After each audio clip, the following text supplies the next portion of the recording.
Common reply, Crystal chats, let's go. All right, so we're talking about here, so put it in here for you, love. So it says, I'm 52, had balance issue and many symptoms for years. Always told it was anxiety. Ortho sent me in for a spine MRI, showed demyelinating spinal cord atrophy, referred to neurologist, and it's in 3 months for the appointment. And then after that, she said the weight is just she's tired of the wait and asking me how I deal with it. Number one, I'm not a professional, I'm not licensed, I'm just a human being who's been through it, who's going through it, and y'all have Google at your fingertips and you can educate yourselves at your leisure. All right, so when you're talking about the demyelation, so on our nerves we have myelin. All right, and that myelin that covers the nerve. So if you think of like a cable, right, you see the white cable, and then inside you have all the different things in there. Y'all know what I'm talking about, right? And so when you think of that, those are your nerves. And so when that myelation from the circle starts breaking apart, it starts to expose those nerves, which in turn lead to either musculoskeletal, different types of neuropathies, atrophies, nerve conditions. And so it tends to skip a beat. Now, what I didn't understand is, although you said you had balance issues, did you have an incident, an accident, or an injury? For me, I had a spinal cord injury in 2015, and I have been disabled ever since then. That kicked off a series of events in my body because our bodies already have all of these things in them. For example, cancer cells, right? But it's the things that we eat or do or genetically that they get activated. Right? So for me, when that injury activated, it took out my nervous systems all the way from the peripheral to the central to the can't think of the other one, but y'all know what I'm talking about, right? And so then when you get the atrophy, and so for me with the spinal cord atrophy, it started because of the stenosis at the lower lumbar, and then the injury that hit the top of my neck, which also has the cervical atrophy.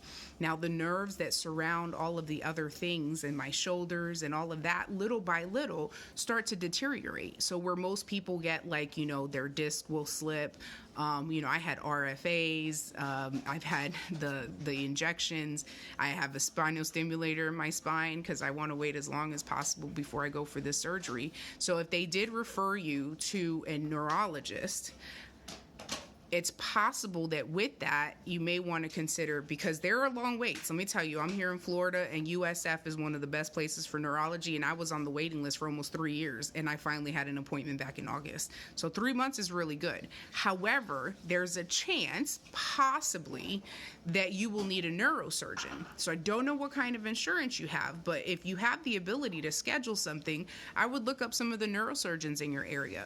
Not to mention, like you said, having the wait and how, having to wait and all that time.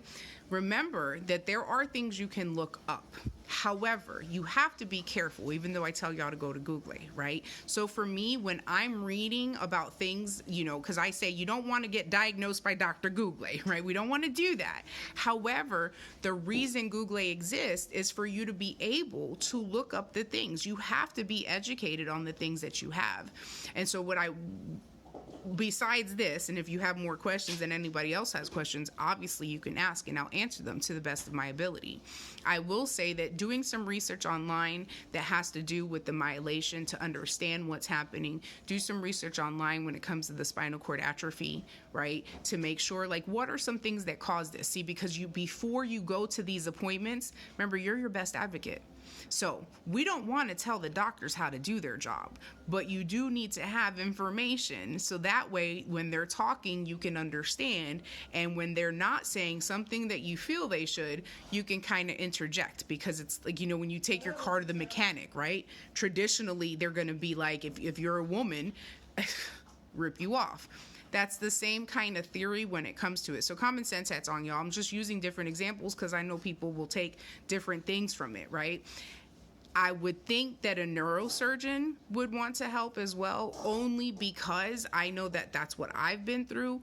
There are options that help with pain depending on the pain that you're in. I have a spinal cord stimulator that's currently not working, but we're working on trying to get it working again.